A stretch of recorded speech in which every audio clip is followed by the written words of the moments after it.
आखिर कैसे पैदा करें नॉर्मल बजीज से रेनबो बजीज। दोस्तों, अगर आप बजीज पैरोट पालते हैं और आपने बजीज पैरोट अपने घर में रख के रखें तो सभी का मन होता है कि उनसे अच्छे अच्छे कलर बने और बहुत ही अच्छी आप उनसे ब्रीडिंग लें, जिससे कि उनके बच्चे जब भी निकलें वो बहुत ज़बरदस्त कलर के हैं। और सबसे ज़्यादा फेमस कलर होता है हमारे सबके बीच में रेनबो का दोस्तों।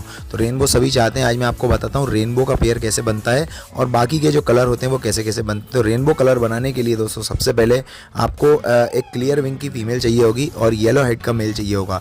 इन दोनों का पेयर अगर आप लगाते हैं तो आपको डेफिनेटली दोस्तों